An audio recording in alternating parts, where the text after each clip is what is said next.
గ్రామ పంచాయతీ గ్రామ సభకు విచ్చేసినటువంటి అనేక మంది పెద్దలు, మన ఎంపీపీ గారు, ఇక సర్పంచ్ గారు, పంచాయతీ అధికారులు, గ్రామ పంచాయతీ మహిళలు, గ్రామ పెద్దలందరికీ కూడా పేరు పేరున ప్రత్యేకమైన నమస్కారాలు. ఈరోజు ఆంధ్రప్రదేశ్ రాష్ట్ర చరిత్రలోనే ప్రత్యేకంగా లిఖించబడ్డ రోజు అని చెప్పే దాంట్లో ఎటువంటి సందేహం లేదు. కారణం ఏంటంటే రాష్ట్రంలో ఉన్నటువంటి 13,326 గ్రామ పంచాయతీలకి ఏకకాలంలో రాష్ట్రం మొత్తం మీద గ్రామ సభలు జరుగుతున్నటువంటి రోజు ఇది. ఆ రకంగా ఏంటంటే చరిత్రలో నిలిచిపోయేటటువంటి రోజు. గత 5 సంవత్సరాల కాలంలో రాష్ట్ర పంచాయతీలకి అభివృద్ధి చేసుకోవడానికి కావలసినటువంటి పంచాయతీ నిధులు 14th ఫైనాన్స్ కానివ్వండి, 15th ఫైనాన్స్ కానివ్వండి, ఆ యొక్క నిధులతో గ్రామ పంచాయతీలకు సంబంధించినటువంటి మౌలిక సదుపాయాలు కల్పించడం, డ్రైనేజ్ వ్యవస్థ మెరుగుపరచడం, లేదనుకుంటే మరి వీధి దీపాలు లాంటి అనేక రకాల గ్రామ పంచాయతీలకు సంబంధించినటువంటి అంశాలు దాని మీద ఆ నిధులు వెచ్చించి గ్రామాల యొక్క అభివృద్ధికి, పంచాయతీ యొక్క అభివృద్ధికి కృషి చేయాల్సినటువంటి నిధుల్ని మరి గత పాలక ప్రభుత్వం వాళ్ళు ఏదైతే నవరత్నాల పథకాలు పెట్టుకున్నారో ఆ నవరత్నాల పథకాలకి నిధుల్ని దారి మళ్లించి పంచాయతీ అభివృద్ధికి నిధులు లేకుండా, విధులు లేకుండా పంచాయతీల్ని నిర్వీర్యం చేసిన పరిస్థితి మనం గడిచిన 5 సంవత్సరాల కాలంలో చూడడం జరిగింది. కాబట్టి పంచాయతీలు ఈరోజు ఆర్థికంగా కుదేలైపోయింది. రాష్ట్రంలో ఆర్థిక వ్యవస్థలన్నీ భిన్నమైపోయి అభివృద్ధి నోచుకోక అభివృద్ధికి దూరంగా ఉన్నటువంటి పరిస్థితుల్లో మరి తిరుగులేని అధికారం ఇచ్చినటువంటి వైసీపీ ప్రభుత్వం అధికారాన్ని దుర్వినియోగం చేయడం వల్లనే ఈనాడు ఎన్డీఏ ప్రభుత్వానికి రాష్ట్ర వ్యాప్తంగా కంకణం కట్టి ఈరోజు రాష్ట్రం యొక్క అభివృద్ధికి ఆలోచన చేస్తున్న పరిస్థితి ఉన్నది.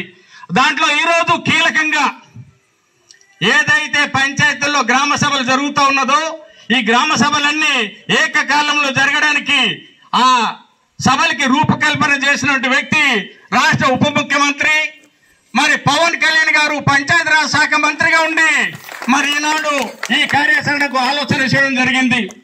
ఏదైతే గ్రామాలు పటిష్టంగా అభివృద్ధి చెందుతుందో ఈనాటి గ్రామాల యొక్క అభివృద్ధికి ఆలోచన జరిగినప్పుడు మాత్రమే మరి ప్రజలు ఈరోజు రాష్ట్రము అదేవిధంగా అన్ని రకాల అభివృద్ధి చెందుతుందని చెప్పిన ఉద్దేశంతో మరి ఈరోజు నిధులు లేనటువంటి పరిస్థితుల్లో మరి కేంద్రంతో సయోధ్య కుదురుస్తూ ఎన్డీఏ ప్రభుత్వంలో భాగస్వామైనటువంటి బీజేపీ కేంద్రంలో అధికారంలో ఉండటం వల్ల ఈరోజు నిధులు అనేది పంచాయతీలకి మళ్ళీ రప్పించే ప్రయత్నం చేసి పంచాయతీ అవసరాలు తీర్చడానికి ఆలోచన చేస్తున్నటువంటి చక్కటి నిస్వార్థపరుడు, నిజాయితీపరుడు, ఈరోజు మరి గ్రామాల అభివృద్ధిని మనస్ఫూర్తిగా కోరుకున్న వ్యక్తి పవన్ కళ్యాణ్ గారు. కాబట్టి ఈ సందర్భంగా పంచాయతీ ప్రధానికమంతా చేయాలని మీ అందరికీ నేను మనస్ఫూర్తిగా కోరుతా ఉన్నాను. ఏదైతే స్వర్ణ గ్రామ పంచాయతీలు ఏర్పాటు చేయాలని ఈ స్వర్ణ గ్రామ పంచాయతీల్లో 4 అంశాలు దాని మీద తీర్మానం చేయాలని ఎన్డీఏ ప్రభుత్వం ముఖ్యమంత్రి గౌరవనీయులు చంద్రబాబు నాయుడు గారు, ఉప ముఖ్యమంత్రి మరి పవన్ కళ్యాణ్ గారు ఏదైతే ఆలోచన చేసి మార్గదర్శనం చేశారో ఆ మార్గదర్శనం ప్రకారం మన నిధులు, మన విధులు మన గ్రామ పంచాయతీల యొక్క అభివృద్ధికి మాత్రమే కేటాయించి మన పంచాయతీ అభివృద్ధికి కృషి చేయాలని, అందుకు మరి యువకుడైనటువంటి మన సూపర్ సర్పంచ్ మరి ఎవరైతే మన కిట్టు ఉన్నాడో మరి అదే ముద్దుగా పిలుచుకుంటాం కాబట్టి కిట్టు ఆధ్వర్యంలో మరి వాళ్ళు మిసెస్ సర్పంచ్ అయినా మరి సూపర్ సర్పంచ్ ఇక్కడ కార్యక్రమాలన్నీ చూస్తూ ఉంటాడు. కాబట్టి సర్పంచ్ గారు ఈ గ్రామం నుంచే మనకు మండల అధ్యక్షురాలు ఉన్నారు, మన మండల అధ్యక్షురాలు కానివ్వండి, మిగతా అధికార యంత్రాంగం అంతా కలిపి మన పంచాయతీని ఆదర్శ పంచాయతీగా తీర్చిదిద్దడానికి కృషి చేయాలని మీ అందరికీ మనస్ఫూర్తిగా కోరుకుంటూ సెలవు తీసుకుంటా ఉన్నాను. గ్రామ సభకు సభాధ్యక్షులు స్థానిక సర్పంచ్ అయినటువంటి సర్పంచ్ గారికి, స్పెషల్ ఆఫీసర్ గారికి, వివిధ శాఖలకు సంబంధించిన అధికారులకు, ఈ పంచాయతీ నుంచి చేసినటువంటి అందరికీ కూడా పేరు పేరున ప్రత్యేక నమస్కారాలు. ఈరోజు రాష్ట్రంలోనే ప్రత్యేకంగా లిఖించబడేటటువంటి రోజు. ఎందుకంటే ఆంధ్రప్రదేశ్ చరిత్రలోనే ఒకే రోజు రాష్ట్రంలో ఉండే అన్ని పంచాయతీలకి గ్రామ సభలు పెట్టి ఆ గ్రామ సభల ద్వారా మన పంచాయతీకి జరిగేటటువంటి అభివృద్ధి సంక్షేమ కార్యక్రమాల మీద ఆలోచన చేయడం అనేది మరి నిజంగానే గొప్ప విషయంగా మనం భావించాలి. ఎందుకంటే మన ఆంధ్రప్రదేశ్ రాష్ట్రంలో 13,326 పంచాయతీలు ఉంటే ఈ 13,326 పంచాయతీలకి కూడా ఏకకాలంలో ఒకే రోజు గ్రామ సభలు పెట్టుకొని ఆ గ్రామ సభల ద్వారా గ్రామానికి కావాల్సిన మౌలిక సదుపాయాల మీద తీర్మానం చేసి ప్రజల యొక్క భాగస్వామ్యంతో మన పంచాయతీల్ని అభివృద్ధి చేసుకోవాలని చెప్పేసి ఆలోచన చేసింది ఎన్డీఏ ప్రభుత్వం. ఆ ఎన్డీఏ ప్రభుత్వం ఆలోచన చేసిన దాంట్లో ప్రధానంగా మన రాష్ట్ర ఉప ముఖ్యమంత్రి పంచాయతీరాజ్ శాఖ మంత్రి అయినటువంటి పవన్ కళ్యాణ్ గారు ఈనాడు రూపకల్పనలో ప్రధానమైనటువంటి వ్యక్తి.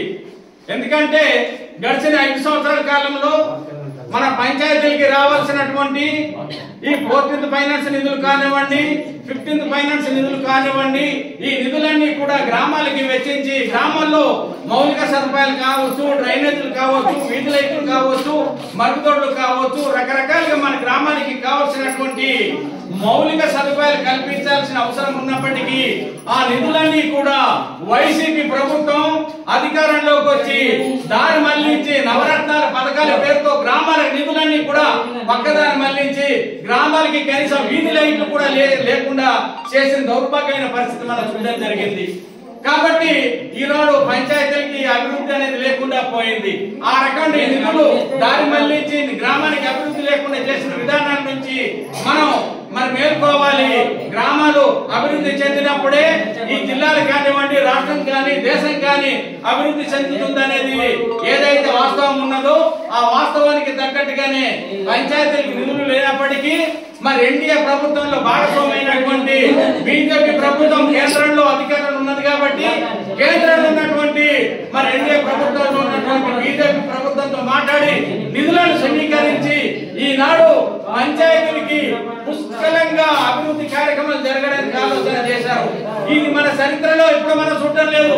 ఏకకాలంలో రాష్ట్ర వ్యాప్తంగా ఉన్నటువంటి అన్ని పంచాయతీలకి ఒకేసారి గ్రామ సభలో తీర్మానం చేసి మరి ఈరోజు ప్రజల భాగస్వామ్యంతో అభివృద్ధి కార్యక్రమాలు జరగడం అనేది ఇది సామాన్యమైన విషయం కాదు. ఇక్కడ ఎవరు కూడా రాజకీయ కోణంలో చూడాల్సిన అవసరం లేదు. ఇక్కడ నిజాయితీగా నిస్వార్థంగా ప్రజల యొక్క అభివృద్ధి సంక్షేమమే కోరుకునే వ్యక్తులు ఉంటే ఏ రకమైనటువంటి అభివృద్ధి సంక్షేమ కార్యక్రమం జరుగుతుందో దానికి ఉదాహరణగా ఈనాడు జరుగుతున్న గ్రామ సభల్ని మనం తీసుకోవచ్చు. కాబట్టి పవన్ కళ్యాణ్ లాంటి నిస్వార్థపరుడు, ఈనాడు విజనరీ కలిగినటువంటి చంద్రబాబు నాయుడు లాంటి వ్యక్తులు ఈనాడు రాష్ట్రానికి 2 జోడెత్తులుగా ప్రయాణం చేస్తూ రాష్ట్రాన్ని అభివృద్ధి పదంలో నడిపిస్తున్న పరిస్థితి మనం చూస్తా ఉన్నాం. కాబట్టి ఈనాడు మన పంచాయతీలో ఎంతమంది గ్రామ ప్రజలంతా కూర్చొని ఈనాడు చర్చించుకునే పరిస్థితి వచ్చింది. ఇదివరకు ఎప్పుడైనా మీరు ఈ రకంగా మన ప్రజల భాగస్వామ్యంతో అభివృద్ధికి, సంక్షేమానికి లేదా మన పంచాయతీ కావాల్సిన అవసరాలకి తీర్మానం చేసిన సందర్భం జరిగిందా? ఆ పంచాయతీ సర్పంచ్లు, వార్డు మెంబర్లు, ఆ పంచాయతీ కొన్ని అధికారులు కూర్చొని ఏదో రహస్యంగా కూర్చొని తీర్మానాలు చేసుకొని మరి అభివృద్ధి కార్యక్రమాలు కొన్ని చేసి కొన్ని చేయకుండా నిధులు మళ్లించుకొని మరి పంచాయతీలు నిర్వీర్యం చేసిన పరిస్థితి చూసాం. కానీ ఈనాడు అటువంటిది లేదు. ప్రజల యొక్క భాగస్వామ్యంతో, ప్రజల ఆలోచనతో ప్రజలకు కావాల్సింది తీర్మానం చేసి ఆ తీర్మానం మేరకు మాత్రమే ఈ అభివృద్ధి కార్యక్రమాలు జరగాలని చెప్పేసి ఈనాడు ఎన్డీఏ ప్రభుత్వం ఆలోచన చేయడం జరిగింది. కూటమి ప్రభుత్వం తీసుకునే నిర్ణయాల ద్వారా మన గ్రామాలు అభివృద్ధి చెందితే మనకు అంతకంటే కావాల్సింది ఏమున్నది? మంచినీరు తాగడానికి మంచినీరు సదుపాయం కావాలి, రైతుకి వ్యవసాయ బావులు కావాలి, లేదా మనకు కావాల్సిన సదుపాయాలన్నిటికి సంబంధించి 46 పథకాలు ఏదైతే ఉందో ఆ 46 పథకాలు ఇందాక చదివి మీకు వినిపించారు. అవన్నీ కూడా మన అవసరాలకు ఉపయోగపడేటటువంటిది. మన అవసరాలకు ఉపయోగపడే పథకాలన్నీ ఇచ్చారు కాబట్టి మనమంతా నిస్వార్థంగా నిజాయితీగా ప్రభుత్వం ఇస్తున్న పథకాలుగా ఈ కార్యక్రమాన్ని సద్వినియోగం చేసుకుని మన గ్రామాన్ని మనం అభివృద్ధి చేసుకోవాలి. ఆ దిశగా మనం ఆలోచన చేయాలి. ఇక్కడ ఇప్పుడు ఎన్డీఏ ప్రభుత్వం వైసీపీ లాగా రాజకీయాలు కుళ్ళు కుతంత్రాలు చేయడానికి సిద్ధంగా లేదు. నిజాయితీగా ప్రజల సొమ్మని ప్రజలు అనుభవించాలి. ప్రజల యొక్క సంక్షేమానికి, ప్రజల యొక్క అభివృద్ధికి, పంచాయతీల యొక్క అభివృద్ధికి మాత్రమే ఆ నిధులు వెచ్చించాలని చెప్పేసి ఇంత నిజాయితీగా, ఇంత పారదర్శకంగా గ్రామ సభలు పెట్టి తీర్మానం చేసి ఈనాడు మరి మన అందరికి ఆదర్శంగా నిలుస్తున్నారు మన ఉప ముఖ్యమంత్రి పవన్ కళ్యాణ్ గారు. కాబట్టి ఈనాడు ఏదైతే మరి స్వర్ణ ఆంధ్రప్రదేశ్ స్వర్ణ గ్రామ పంచాయతీలు తీర్మానాలు చేస్తున్నారో ఆ తీర్మానంలో జరిగే కార్యక్రమాలతో పాటు మరి ఇంత నిస్వార్థంగా మరి మనకు ఆదర్శవంతమైన పాలన అందించడానికి ఆలోచన చేస్తున్నటువంటి ఎన్డీఏ ప్రభుత్వానికి కూడా మీరు మరి కృతజ్ఞతలు తెలియజేస్తూ తీర్మానం చేయాలని, ఈనాడు మీ పంచాయతీ అభివృద్ధి పనులు నడవాలని, ఇంత ముందు సర్పంచులుగా గెలిచినటువంటి వ్యక్తులంతా కూడా నిధులు లేక, విధులు లేక విగ్రహాలుగా మిగిలిపోయారు. కానీ ఈ రోజు ఏ ఆశయంతోనైతే వాళ్ళు సర్పంచులు అయ్యారు, ఏ ఆశయంతో ప్రజలు ఈ రోజు మన పంచాయతీ వ్యవస్థను మెరుగుపరచాలని ఆలోచన చేస్తున్నారు, దానికన్నిటికీ కూడా మంచి ఆలోచన విధానం ఇచ్చి పవన్ కళ్యాణ్ గారు మన గ్రామాన్ని అభివృద్ధి పదంలో నడిపించడానికి ఆలోచన చేస్తున్నారు. కాబట్టి ఆ ఆలోచనకు తగ్గట్టుగా మీరంతా ఆ పథకాన్ని సద్వినియోగం చేసుకొని నిజాయితీగా మన గ్రామాన్ని అభివృద్ధి పరచుకుందాం, ఎన్డీఏ ప్రభుత్వాన్ని బలపరుద్దాం. జై ఆంధ్రప్రదేశ్, ఎన్డీఏ కూటమి వర్ధిల్లాలి. మీరు ఎప్పుడైనా